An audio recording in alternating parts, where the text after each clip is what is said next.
Welcome to another Catholic book review. This time I will be reviewing the book Saints of the Americas, and really just lives of the saints in general. Now, the Saints of the Americas book, of course, they have Mexico, Central America, and the Caribbean, South America, and Canada and the United States. So saints from all of those regions. And they're not just saints, they're also blesseds.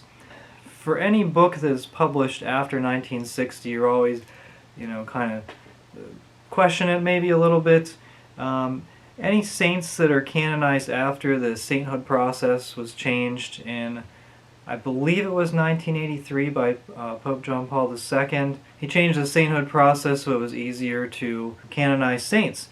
However, even if you're reading some of the newer lives of the saints, granted, assuming it's not Jesuit theology or completely modernist, you'll probably end up finding something good. Some of the lives of the saints, and so we have saints like Saint Martin de Porres, Saint Peter Claver, and I'll talk about two of the saints that I've read about. Saint Mariana de Paredes is the first saint. She is known as the Lily of Quito, Ecuador.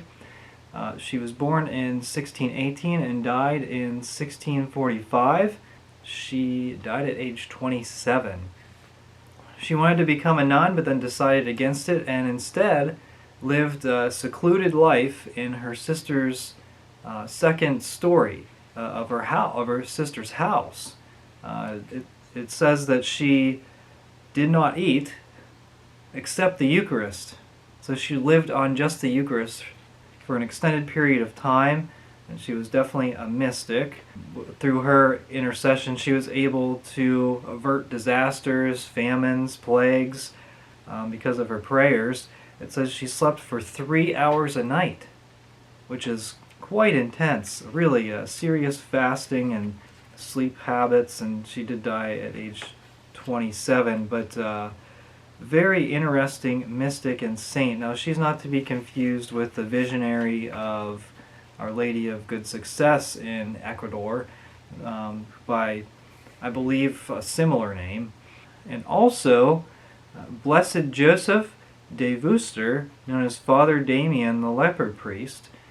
He lived from 1840 to 1889, and he was born in Belgium, and he heard about the people of Hawaii, the island of Hawaii, which is very close to the other side of really the world from Belgium. Not quite, but pretty close.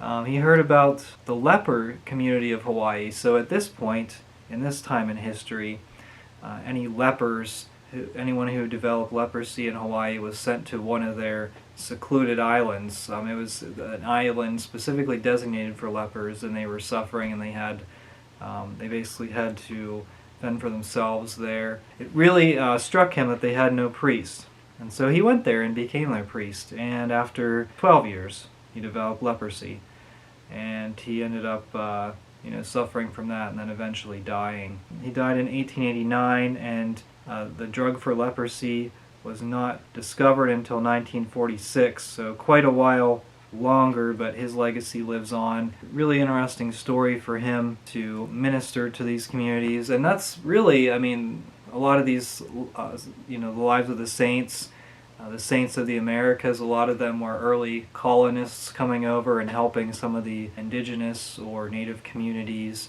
and ministering, bringing the Catholic faith to them. These individuals have led very upstanding lives for the Catholic faith, and it's definitely worthy for us to attempt at least to model our lives after these people.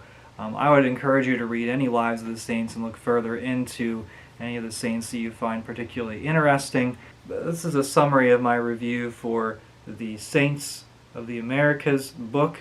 So thank you so much for watching. We are the laity, and we will not be silent.